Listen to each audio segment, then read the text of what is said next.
আসসালামু আলাইকুম। আপনারা সবাই জানেন আমার ননদ নন্দা ভাগ্নিরা বেড়াতে আসছে গ্রামে। তা আমার নন্দা হাঁসের মাংস দিয়ে আপনার হচ্ছে চিতই পিঠা খাবে। তা আমি এই যে হাঁসটা দেখালাম, হাঁসটা কুটে আমি পরিষ্কার করে নিয়েছি।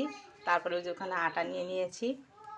হাঁসের মাংস দিয়ে চিতই পিঠা খুব মজা লাগে, এটা আপনার বাসায় খেয়ে দেখবেন, খুব ভালো লাগে।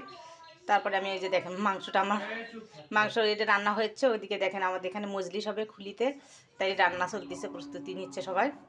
এই যে খড়ি এলে সব দেখাচ্ছে দেখেন। এই যে দেখেন আমার হাঁসের মাংস হয়ে গেছে, আমি এটা তেলানি দিয়ে দিচ্ছি।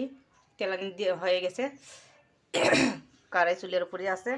চিতই পিঠা আমার হচ্ছে ওখানে। এখন মাংসের ভিতরে আমি হচ্ছে এই যে ঝোল দিয়ে দেব মাংসের ভিতরে।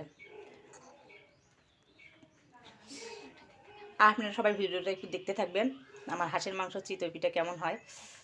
লাইক কমেন্ট শেয়ার করে দিবেন, একটু পাশে থাকবেন সবাই, কিন্তু ভুল হলে ক্ষমা করবেন। এখন আমি এদের ঝোলটা ঢেলে দিলাম। দেখেন আমার হাঁসের মাংস প্রায় হয়েই গেছে, এখন শুধু খাওয়ার পালা। আমার চিতই পিঠা ওদিকে অনেক কয়টা উঠে নিছি আমি, আর শুধু সবাইকে খাইতে দেবো।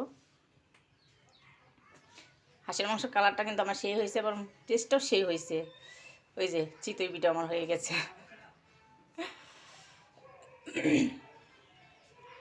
এখন খাইতে দেবো আমি সবাইকে।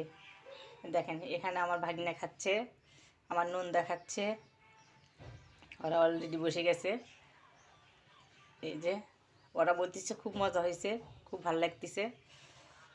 আপনারাও ট্রাই করে দেখবেন এটা একটু। এই যে আমার ছেলে খাচ্ছে। এই যে দেখেন ফুলকো ফুলকো চিতই পিঠা আমার, ফুলকো ফুলকো। এখানে ওখানে আমি আগতে পাচ্ছি না দেখে আবার পাঁচ খোলা উঠাই দিছি, সবাই একসঙ্গে খাইতে বসছে। একটা চুলের উপরে একটা দিছি, এই পাচ্ছে ওই পাচ্ছে না। এই যে দেখেন আমার আবার পাঁচ খোলা চলে দিছি। একটু লাইক কমেন্ট শেয়ার করে দেবেন। আল্লাহ হাফিজ।